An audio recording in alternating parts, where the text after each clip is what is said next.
கணையம் வந்து மாறிடுச்சுன்னா தன்மை மாறுற போது அந்த சுகர் வர ஆரம்பிச்சிடும். கணையம் எப்போ மாறுது அப்படின்னா கல்லீரல் வந்து மாறுற போது மாறாது. எந்த இடத்துல உறுப்புகளில் வந்து நோய் வருதோ, பலவீனம் அடையுதோ, அல்லது நோய் தாக்கம் அதிகமாக இருந்ததுன்னா அந்த இடத்துல ரத்த ஓட்டம் வேகமாக இருக்குது. அதை ப்ரெஷராக மாறுது. இது ஒருத்தர் தொடர்ந்து சாப்பிட்டாருன்னா அது எவ்வளோ ப்ரெஷர் இருந்தாலும் இறக்கிட்டு வந்துடலாம். அதே மாதிரி 6 மாதத்துக்கு ஒருக்க பேதி, வீக்லி ஒன்ஸ் ஆயில் பாத். ரெண்டாவது, அதிகமாக டென்ஷன் ஆகிற காரணம், அந்த தூக்கம் வராத காரணம் என்னங்கன்னா கொலஸ்ட்ரால் அதிகமாக இருக்குது. குடிச்சிட்டு படுத்தாங்கன்னா எவ்வளோ தூக்கம் இல்லைனாலும் தூக்க மாத்திரை எல்லாம் சாப்பிட்டுக்கணும் நிறுத்திடலாம். சுகர் சக்கரை சாப்பிட்றதுனால வருங்களா? அப்படியெல்லாம் இல்லைங்கம்மா. ஓகே. உடம்பு உறுப்புகள் மாறிட்டுதுன்னா தன்மை வருங்கம்மா. கணையம் வந்து இன்சுலின் சுரக்க வைக்க வேண்டியது. எவ்வளோ சுகர் இருக்குதோ அதுக்கு தகுந்த மாதிரி இன்சுலின் சுரந்து சரிப்படுத்து. அப்போ கணையம் வந்து மாறிடுச்சுன்னா தன்மை மாறுற போது அந்த சுகர் வர ஆரம்பிச்சிடும். கணையம் எப்போ மாறுது அப்படின்னா கல்லீரல் வந்து மாறுற போது மாறாது. கல்லீரல் வந்து வீக் ஆகிற போது எல்லா உறுப்புகளுமே வீக் ஆக ஆரம்பிச்சிடும். முதல் சிம்டம்ஸ் தெரியறது சுகர், கணையம். அதனால தான் தெரியுது. அதனால சுகர் வந்துருச்சு, இப்போ மாத்திரை கம்பல்சரி எடுத்துக்கணுங்களா? அது கண்டினியூ பண்ணணுமா? அப்படியே மாத்திரை எடுத்தாலும் அது கண்டினியூஸாக சாப்பிடணுங்களா? ஆமா, நீங்க எந்த ஸ்டேஜ்லன்னு பார்க்கணும். இப்போதான் சுகர் வந்துருக்குது, பார்டரில் தான் இருக்குது அப்படின்னா நீங்கள் உணவுலேயே சரி பண்ணிட்டு போயிடலாம். நம்ம மலர்பானமே போதும். மலர்பானா ஹெல்த் மிக்ஸ் கடுக்காய் ஜூஸே போதுங்க, பல்பொடி. இல்லை நீங்கள் பார்க்குற போதே நான் திடீர்னு போய் செக் பண்ணேன் 400 இருந்ததுங்க 500 இருந்ததுங்க அப்படின்னா டக்கு நீங்கள் அளவதி போங்க. அளவதி மாத்திரை எடுத்து குறைய ஆரம்பிக்கும். அது கூட நம்மளதையும் எடுக்க ஆரம்பிச்சிருங்க.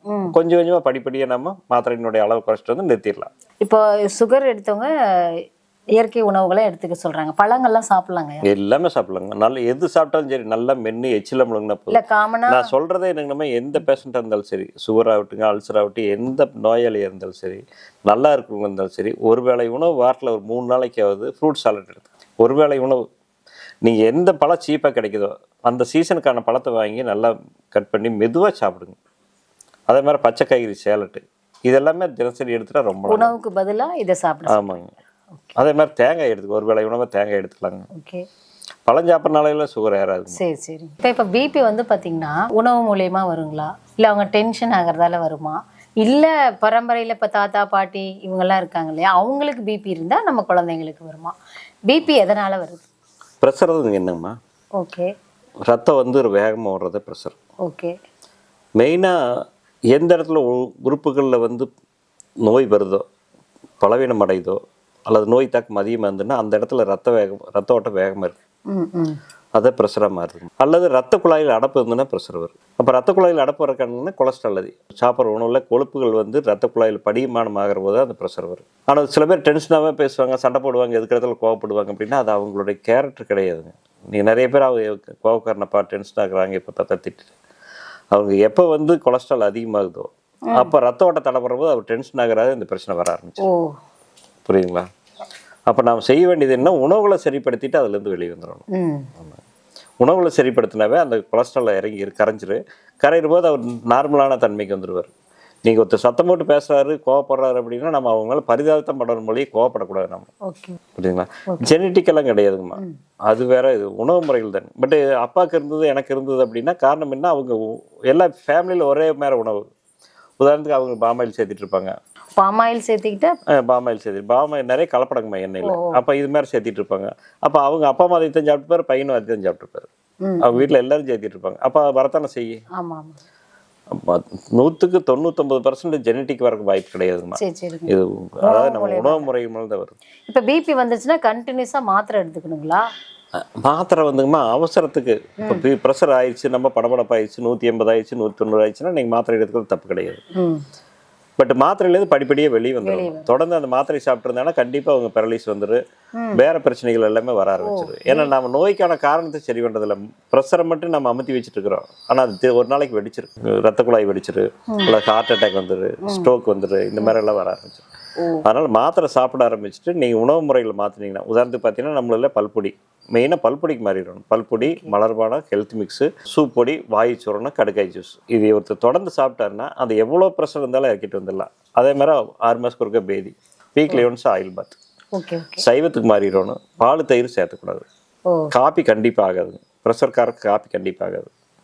அது பேஸ்ட் கண்டிப்பாக போடக்கூடாது. இது எல்லாம் எடுத்துகிட்டு இருந்தாங்கன்னா படிப்படியாக மாறிடல. மாத்திரை எடுத்துருக்கிறோம், டாக்டரே சொல்லிடுவார் ப்ரெஷர் நார்மலாக இருக்குதுங்க, குறைச்சிக்கலான்ட்டுருவாங்க. இப்போ 500 mg கொடுக்குறாருன்னா அப்புறம் 200க்கு வருவாங்க, 100 கொடுப்பாங்க, அப்படி கொண்டு போயிடலாம். படிப்படியாக குறைச்சிட்டு வந்துடலாம். ஆரம்ப ஸ்டேஜில் நீங்கள் மாத்திரை வேண்டியது கிடையாது. வெண்பூசணி ஜூஸுமே நீங்கள் வந்து ப்ரெஷர் குறைக்கும். ஓ ஆமாங்க, உணவுல இதெல்லாம் அதை எடுத்துக்கலாம். பண்ணிக்கலாங்க. இப்போ இருக்கிற ஃபாஸ்ட் மூமெண்ட்ல அதுவும் கையில செல்போனை வச்சு ஸ்க்ரோல் பண்ணாங்கன்னா க்ளோஸ் பண்ணவே மாட்டாங்க. தூக்கம் ஃபுல்லாவே கெட்டு போயிடுது. ஸோ இந்த தூக்கம் சரியா வரல, என்ன சார் பண்ணலாம்? தூக்கம் சரியா வர்றதுக்கு என்ன பண்ணலாம்? வர்றதுக்கு வர்றதுக்கு நீங்கள் சொன்ன மாதிரி செல்ஃபோன் முதல்ல ஒரு கொஞ்சம் நேரமாக நிறுத்திடணுங்கம்மா. நீங்கள் அதிகபட்சமாக 9 மணிக்கெல்லாம் படுத்துடணும். ஒரு 7, 7:30, 8 மணிக்குள்ளே சாப்பிட்றணும். சாப்பிட்டு ஒரு 1 ஹவர் 1.5 மணி நேரம் கழித்து படுத்துடணும். அப்போ செல்ஃபோன் நம்ம 8 மணிக்கு முன்னாடியே நம்ம பார்க்குறதெல்லாம் நிறுத்திடணும். அது ஒரு முக்கியமானதுங்கம்மா தூக்கம் போகிறதுக்கு காரணம். அதே மாதிரி டிவி பார்க்குறது இது நிறுத்திடணும். உணவு முறைகள் அப்படி தானுங்க. நைட்டு உணவு வந்து ரொம்ப கடுமையான உணவு எடுத்துக்கூடாது. அதிகமாக ஜீரணமாகக்கூடிய நம்ம கடுமையாக ஜீரணமாகக்கூடியத மைல்டு ஃபுட்டாக மைல்டு ஃபுட்டாக எடுத்துக்கணும். Okay okay. இதெல்லாம் எடுத்துக்கணுங்க. ஒன்று. ரெண்டாவது, தூக்கம் வரல அப்படின்னா நீங்கள் செய்ய வேண்டியது நிறைய ஏதாவது ஒன்றை போட்டு பெருசாக அலட்டிக்கிறதுங்க. நிறைய யோசிக்க ஒன்றுமில்லாத பிரச்சனை போட்டு அலட்டிக்குவாங்க. ஒருத்தர் ஏதாவது சொல்லிட்டு போயிருப்பார் ரோட்டில், டே பார்த்து போகிறது இல்லையாடான்னு இருப்பாங்க. நீங்கள் ரொம்ப பெரிய மனுஷனாக இருப்பீங்க, சின்ன பையன் டே பார்த்து போகிற டேன்னு சத்தம் போட்டு பைக்கில் போயிடுவாங்க. நீங்கள் தச்சோட்ட போய் சின்ன பையன் பாரு நம்ம டேன்ட்டுன்னு சொல்லிட்டான்னு நீங்கள் அழட்டிகிட்டே இருப்பீங்க. நைட்டு வந்து தூக்கம் வராது. அப்போ அந்த நடந்த நிகழ்வு வந்து அந்த இடம் முடிஞ்சு போச்சு, அதை ஒன்று மாற்ற முடியாது. அப்போ அதுக்கே போய் அழட்டிட்டு இருக்கணும். அப்போ இந்த மனசை வந்து நம்ம ரிலாக்ஸ் பண்ணி பழகணும். இது நடந்த நிகழ்ச்சி எதுவுமே நான் மாற்ற முடியாது, இனிமேல் நடக்கக்கூடிய நிகழ்ச்சியை வேணால் நான் மாற்றலாம் அப்படிங்கிறது ஒரு மைண்ட் செட்டில் எப்பவுமே வச்சுட்டா அவங்களுக்கு பாதி பிரச்சனைகளை சரி பண்ணிடலாம். Okay okay. ரெண்டாவது, அதிகமாக டென்ஷன் ஆகிற காரணம், அந்த தூக்கம் வராத காரணம் என்னங்கன்னா கொலஸ்ட்ரால் அதிகமாகிருக்கு. கொலஸ்ட்ரால் அதிகமாச்சுன்னா தூக்கம் வராதுங்க. தூக்கம் வர மாதிரி தோணும், ஆனால் தூக்கம் வராது. ஆழ்ந்த தூக்கம் வராது. கனவுகள் வந்து மாறி மாறி வரும். ஓ ஓ. சரி, இப்போ இந்த தூக்கம் சரியாக தூங்காதனால இதய சம்பந்தமான பிரச்சனைகள் ஏதாவது வருங்களா? ஆமாம், தூக்கம் வந்து மிக முக்கியங்க. மினிமம் 5 மணி நேரத்துலேருந்து 6 மணி நேரம் தூங்கணும். 8 மணி நேரம் 10 மணி நேரம் தூங்க வேண்டியதில்லை. மினிமம் ஒரு 5லேருந்து 6 மணி நேரம் தூங்கணும். அந்த தூங்காத போது என்னன்னா பாடி ஹீட் ஆக ஆரம்பிச்சிடும். பாடி ஹீட் ஆச்சுன்னா தலைக்கு நிற்கிற போது வைப்ரேஷன் ஒரு மாதிரி அவங்களுக்கு ஒரு மாதிரி கிட்னஸ் மாதிரி இருக்குங்க. எல்லாம் செயல்பாடெல்லாம் மோசமாயிரு. எங்கே பார்த்தாலும் கோபம் வரும். உறுப்புகள் பூரா பலவீனம் ஆக ஆரம்பிச்சிரு. உடம்பு வீக் ஆக ஆரம்பிச்சிரு. நரம்பு தளர்ச்சி வர ஆரம்பிச்சிரு. இது எல்லாமே தூக்கம் வரலைன்னா வரக்கூடிய பிரச்சனைகள் தான். அப்போ இதுக்கு என்ன செய்யணும்னா, நைட்டு படுக்கிற போது நல்லா ஹேர் ஆயில், நம்ம ஹேர் ஆயில் வந்து உச்சந்தலைக்கு பின்பக்க தலைக்கு சூடு வர தேய்ச்சி விட்டு கடுக்காய் ஜூஸ் குடிச்சிட்டு படுத்தாங்கன்னா எவ்வளோ தூக்கம் இல்லைனாலும் தூக்க மாத்திரை எல்லாம் சாப்பிட்டுக்கிறோம் நிறுத்திடலாம். எந்த மாதிரி தூக்க மாத்திரை சாப்பிட்டு இருந்தாலும் நிறுத்திடலாம்.